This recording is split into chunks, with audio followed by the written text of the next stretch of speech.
Il est 13 h à Abidjan, maintenant les titres de votre édition. Départ du vice-président pour le Rwanda. Daniel Kablan-Duncan va prendre part à l'investiture du président rwandais. Paul Kagame élu avec 98% des voix sans surprise. Inondation en Sierra Leone. Le gouvernement ivoirien offre 1,5 tonne de médicaments à ce pays. Une délégation ivoirienne s'est rendue sur place. Images et commentaires dans ce 13 h. Crise du Golfe. Riyad rouvre sa frontière aux pèlerins qataris. Détente dans la crise du Golfe ou simple geste de bonne volonté, les observateurs s'interrogent. Tout d'abord, dans l'actualité nationale, le gouvernement et les organisations syndicales des fonctionnaires viennent à peine de signer un protocole d'accord sur la trêve sociale et les stocks d'arriérés. Vous aurez les images dans nos prochaines éditions. Notre reporter Eman Guivé étant encore au Premier ministère au plateau. Mais rappelons sur les images d'archives que le montant du stock des arriérés est estimé selon les syndicats à 249 milliards de francs CFA. Le gouvernement a fait des propositions de paiement selon les syndicats sur une période de 8 ans. Plus de 117 000 fonctionnaires sont concernés.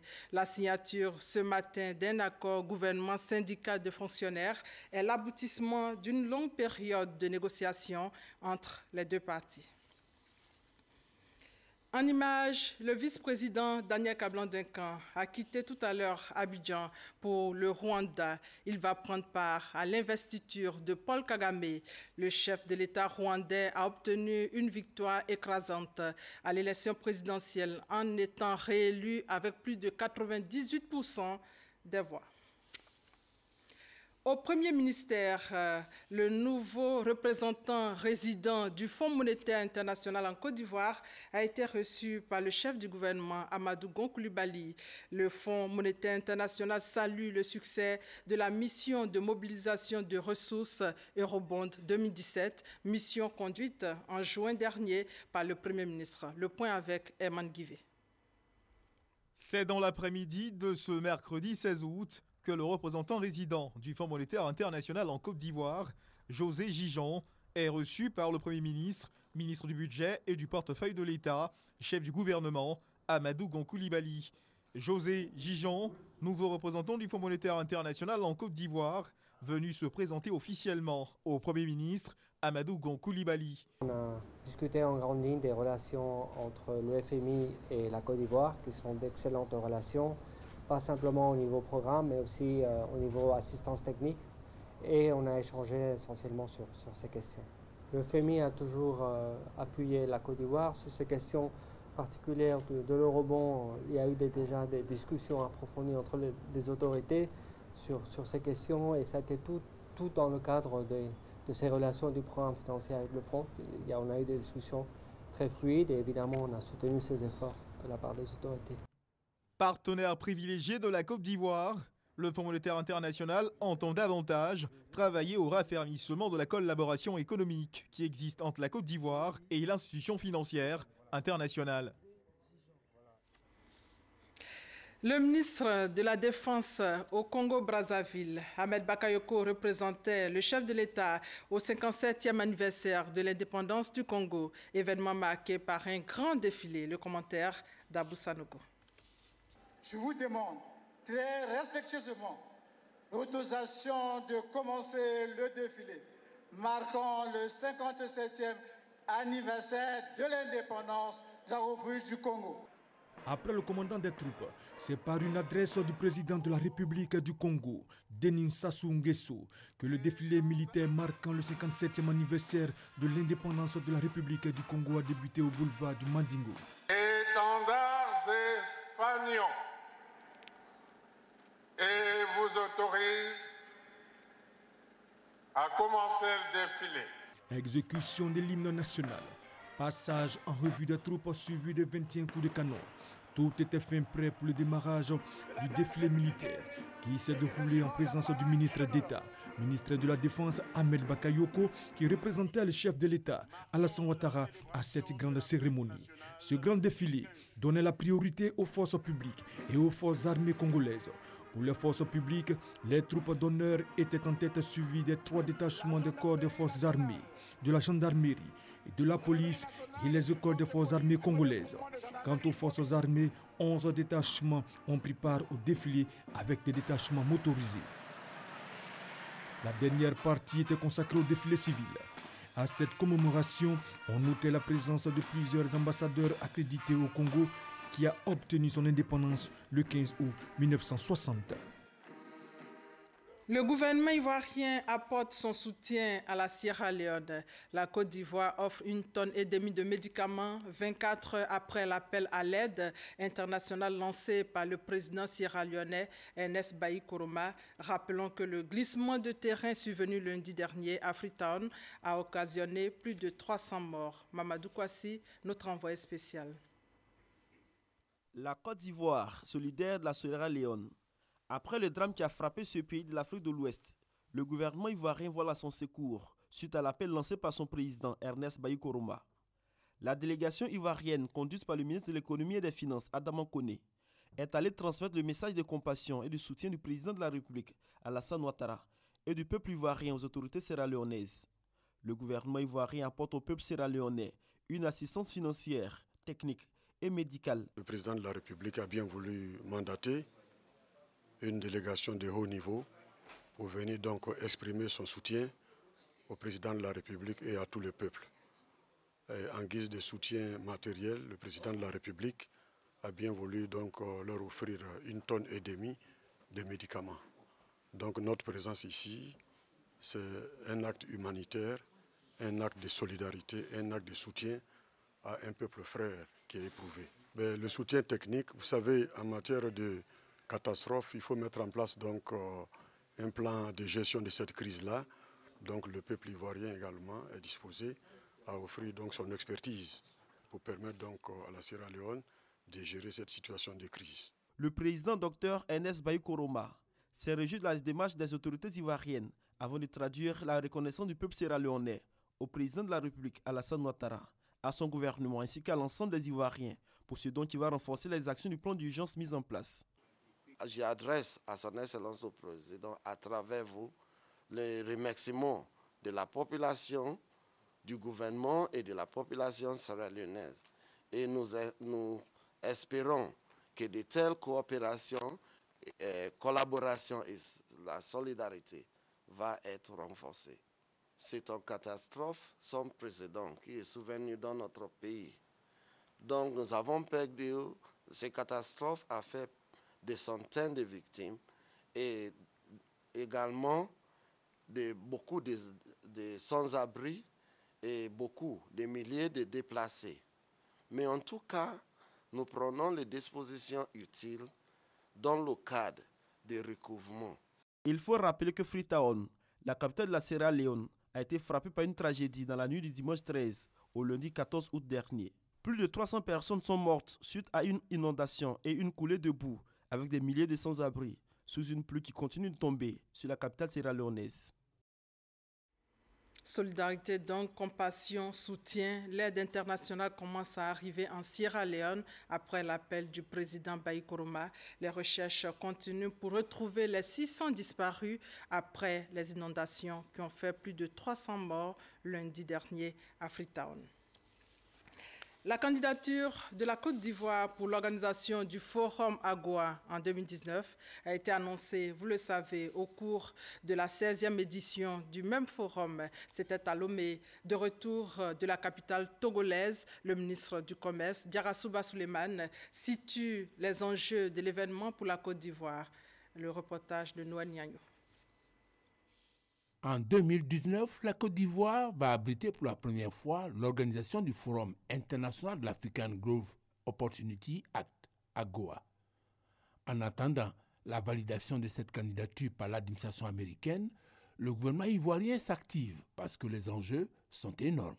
Avoir l'opportunité d'organiser un tel forum en Côte d'Ivoire est une vitrine supplémentaire pour la Côte d'Ivoire afin de valoriser ses produits à l'exportation. L'AGOA, décrété par l'administration américaine, est un forum économique qui se tient alternativement en Afrique et aux États-Unis. Il réunit les dirigeants des États-Unis, ceux d'Afrique et leurs secteurs privés respectifs. Guy Mbeng, directeur général de l'Association pour la promotion des exportations de Côte d'Ivoire, APEXI, souligne les retombées de ces assises pour l'économie nationale. Important pour la Côte d'Ivoire pour plusieurs raisons, parce que 2019, ça coïncide aussi à notre délai pour passer à l'émergence, qu'on a fixé en 2020. Ça coïncide aussi avec, si Dieu le veut, le décaissement du MCC, mais ça nous permet quand même de consolider notre positionnement dans le pays. Depuis l'éligibilité de la Côte d'Ivoire en 2011 jusqu'à une date récente, les PME ivoiriennes ne tiraient pas meilleur profit de cette franchise douanière. En cause, le manque d'une stratégie nationale de mise en œuvre de l'AGOA. Depuis le 2 juin dernier, le défi est relevé. Notre stratégie permet de donner un visage à l'AGOA. Nous aurons un organe qui va gérer l'AGOA. L'objectif principal de cette stratégie nationale AGOA sur les 8 prochaines années sera de booster le volume des exportations, avec une première étape d'évaluation en 2019. Cap sur Yamoussoukro pour parler de la clôture du séminaire sur le plan stratégique de développement du Trésor et de la comptabilité publique. Plusieurs recommandations ont été adoptées. Reportage Walter Amadou Ouattara. Après 2 jours de travaux, 43 recommandations ont été retenues. Ces recommandations sont réparties dans 4 axes stratégiques. Mener les activités de recherche de financement additionnel du PSD sous la supervision de la direction générale. Vulgariser la procédure de numérisation des documents dans l'ensemble des services. Au titre de l'axe stratégique numéro 3, intitulé « Améliorer la transparence et la gouvernance », 7 recommandations ont été adoptées. Produire un tableau de bord de l'observance des valeurs éthiques et des principes déontologiques. Sensible aux présentes recommandations, le directeur général du Trésor et de la comptabilité publique s'est félicité des avancées enregistrées par le plan stratégique de développement. Assaoré Konajak a aussi promis de tout mettre en œuvre pour réussir le PSD. Chers collaborateurs, vos efforts conjugués nous ont en effet permis d'enregistrer des performances notables au titre desquelles je voudrais citer l'ouverture de 5 agences de l'ACCD et de guichets pour la mobilisation des bons et obligations du Trésor. Je me réjouis par conséquent de la pertinence des recommandations qui ont été lues. Pour ma part, je voudrais vous assurer l'appui de la Direction générale dans le suivi des dites recommandations et notre engagement à rechercher les ressources additionnelles ou budgétaires pour vous permettre d'atteindre vos objectifs. Rassurés, les participants au séminaire repartent satisfaits. Le plan stratégique de développement PSD est composé de 17 projets d'action. Ce plan va durer 4 années et à terme vise la performance des services du Trésor et de la comptabilité publique. Ici, à Abidjan, la 4e édition du prix Alassane Ouattara du jeune entrepreneur émergent, lancé hier à l'hôtel du district d'Abidjan au Plateau. Information essentielle, les postulants devraient déposer leur projet du 21 au 26 août à l'immeuble Sial au Plateau, munis de leur fiche d'identification, nous dit Sita Soro. Bregbo, village situé à 8 km de Benjerville, c'est là que nous retrouvons Maïmouna.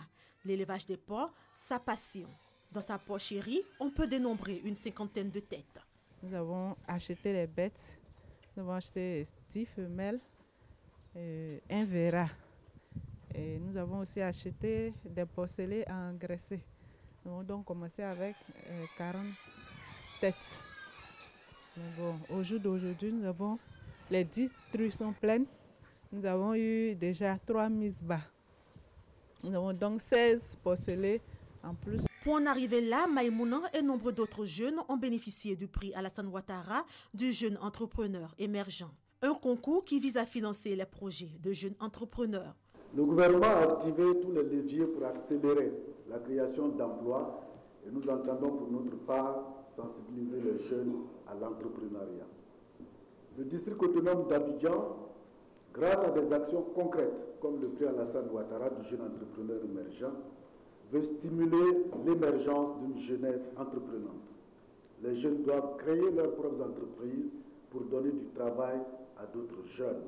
Pour cette année 2017, le Conseil du district autonome d'Abidjan met à la disposition de la jeunesse un financement de 200 millions de francs CFA. Les jeunes sont donc invités à déposer leur projet pour bénéficier d'un financement de près de 5 millions de francs CFA chacun. Pour cela, se rendre d'abord sur le site www.abidjan.district.ci du 21 au 26 août 2017. Nous y avons publié un document qui sert de base de formation à la rédaction des projets et une fiche d'identification que nous les invitons à remplir. Ces critères, il faut le rappeler, être ivoirien, avoir moins de 40 ans, résider a priori sur le territoire du district d'Abidjan, être porteur d'un projet viable, avoir une vision et l'envie de réussir. Outre ces prix, les meilleurs des éditions passées se verront récompensés par des super prix. Depuis quelques années, c'est comme ça que nous procédons pour toujours continuer d'appuyer vraiment nos lauréats que nous installons sur le terrain. Et à la fin de chaque année, par rapport aux résultats obtenus sur le terrain, nous choisissons trois, le meilleur prix et puis les prix d'encouragement, qui sont également dotés d'importantes sommes qui doivent leur permettre de faire fructifier davantage leurs affaires. Le prix Alassane Ouattara du jeune entrepreneur émergent est à sa 4e édition. Ce sont plus de 100 jeunes qui ont vu ainsi leurs rêves devenir réalité dans différents domaines. Au niveau de l'éducation nationale en images, les orientations en seconde et affectations en 6e sont disponibles depuis hier sur le site www.education.gouv.ci. Les élèves peuvent se rendre sur ce site ou dans les établissements pour connaître leur lieu d'affectation et leur série. Il faut signaler que les réclamations éventuelles peuvent se faire en ligne.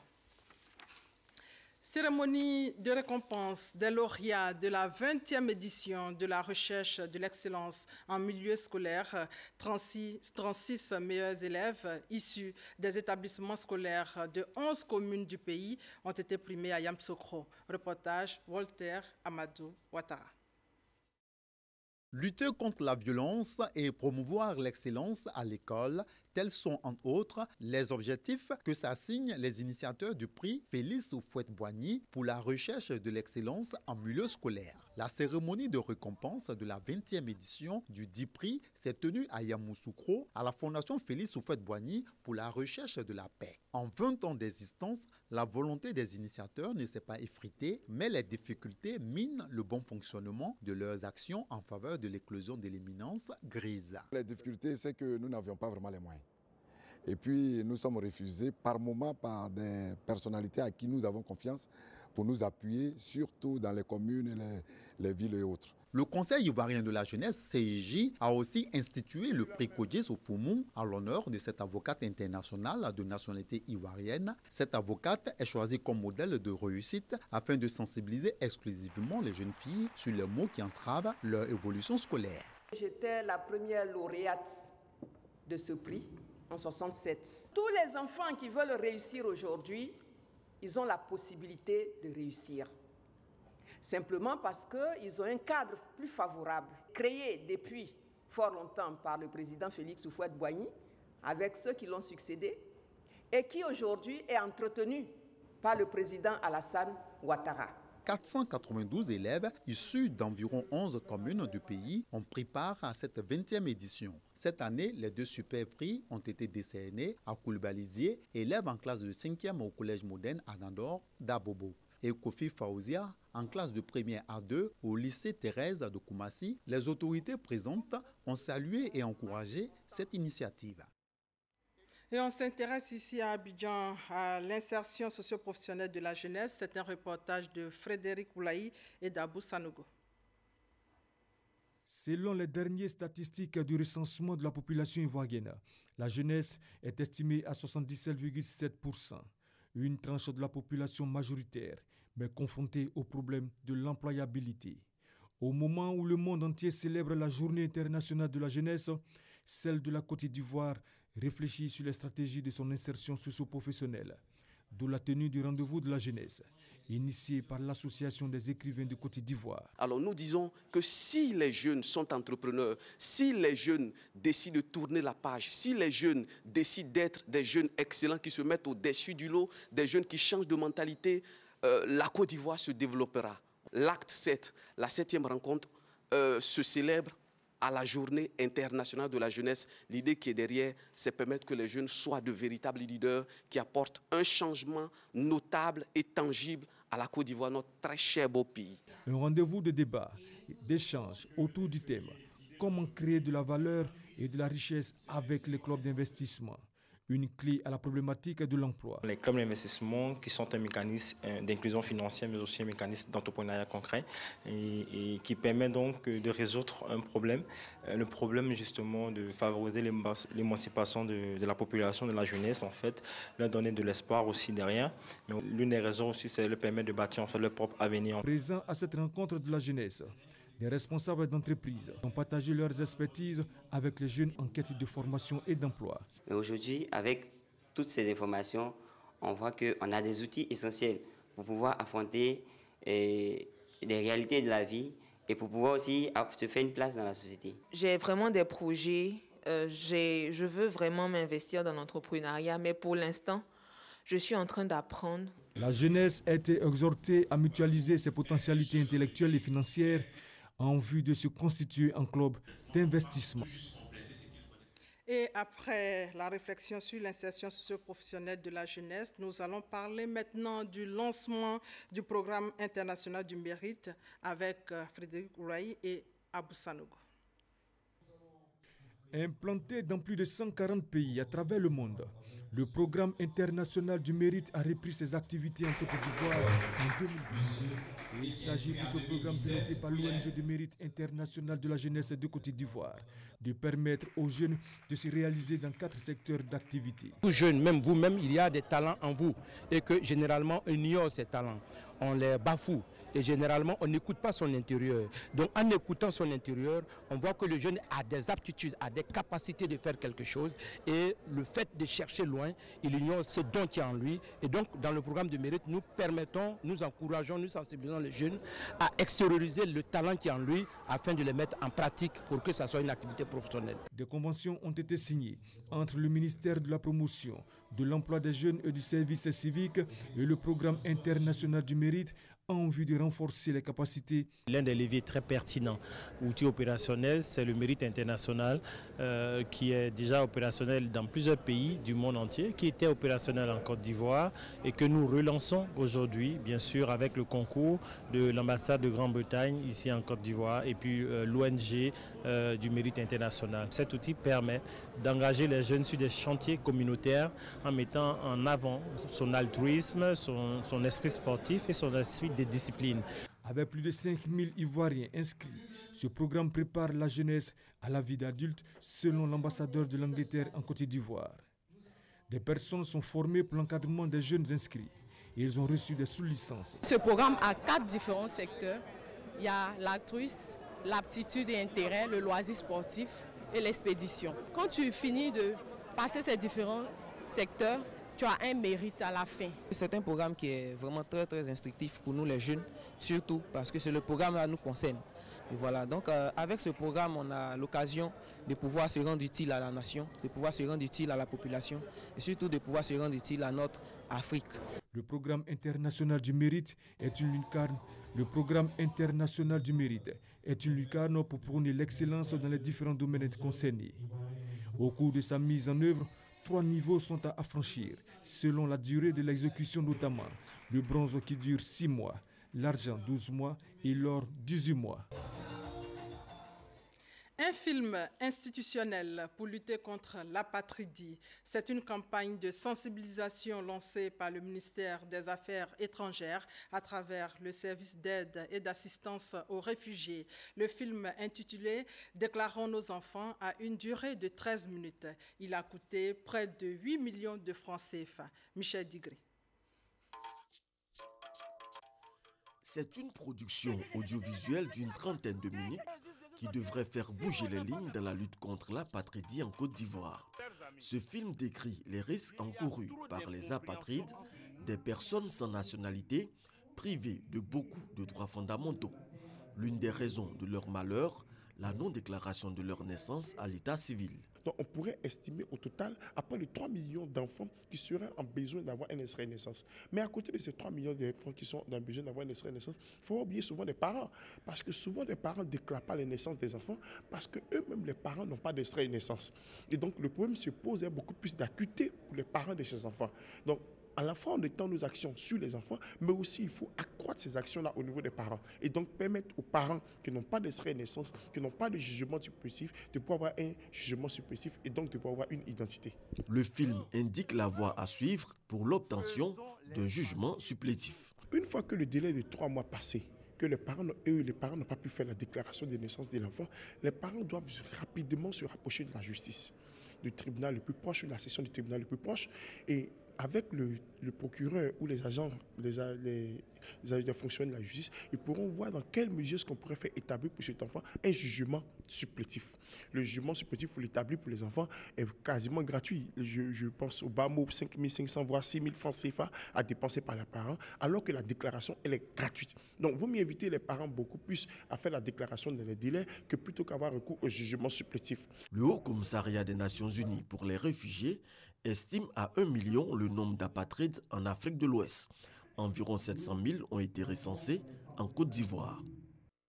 Plus que 48 heures pour les candidats à la délégation régionale de la MUJEFSI pour déposer leur candidature. Le comité électoral du district d'Abidjan a ouvert le dépôt des candidatures lundi dernier. Le scrutin, lui, est prévu pour le 24 septembre prochain. Abou Sanogo.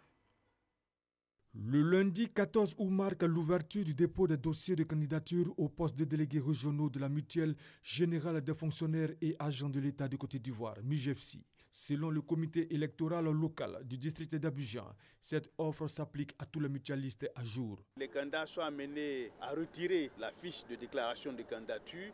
Également, il faut associer à cette fiche de déclaration de candidature un casier judiciaire de moins de 3 mois, une photocopie de la carte d'adhérent ou à défaut une photocopie de la carte nationale d'identité ou la carte professionnelle ou alors la carte de pension sur ceux qui sont retraités. À cela, il faut ajouter un bulletin de solde de moins de 3 mois avec pour mention précompte MUJEFSI pour s'assurer effectivement que vous payez vos cotisations à la MUJEFSI. Donc les mutualistes peuvent se rendre sur le site de la MUJEFSI pour éventuellement être au même niveau d'information que tout le monde. Ainsi, les dossiers réceptionnés seront soumis au contrôle du comité électoral national pour validation. Les élections vont se tenir le 24 septembre prochain sur l'étendue du territoire national. Dans le district d'Abidjan, et ce lieu de vote sera retenu avec en son sein plusieurs bureaux de vote. 300 postes de délégués régionaux sont à pourvoir à l'issue des élections. La date butoir du dépôt des dossiers est fixée au vendredi 18 août. Hors de nos frontières, en images, la Cour pénale internationale a déclaré ce jeudi que le djihadiste malien Ahmad Al avait provoqué pour 2,7 millions d'euros de dégâts en faisant détruire les mausolées de Tombouctou dans le nord du Mali en 2012 et ordonné le versement de dédommagements aux victimes. Le Touareg a été condamné en septembre à 9 ans de prison pour avoir dirigé intentionnellement des attaques, donc en 2012. Détente dans la crise du Golfe ou simple geste de bonne volonté, le roi Salman d'Arabie Saoudite a ordonné hier l'ouverture de la frontière saoudienne pour permettre aux Qataris d'effectuer le pèlerinage annuel de la Mecque à la fin du mois. Le roi a également ordonné l'envoi d'avions saoudiens à Doha pour transporter tous les pèlerins qataris à ses frais vers la ville de Jeddah. Pour terminer, l'actualité oblige. Le gouvernement et les organisations syndicales des fonctionnaires viennent à peine de signer un protocole d'accord sur la trêve sociale et les stocks d'arriérés, stocks estimés selon les syndicats à 249 milliards de francs CFA. Et voilà, c'est la fin de ce 13h supervisé par Sylvie Touré et Alvor Assa. Merci de votre fidélité.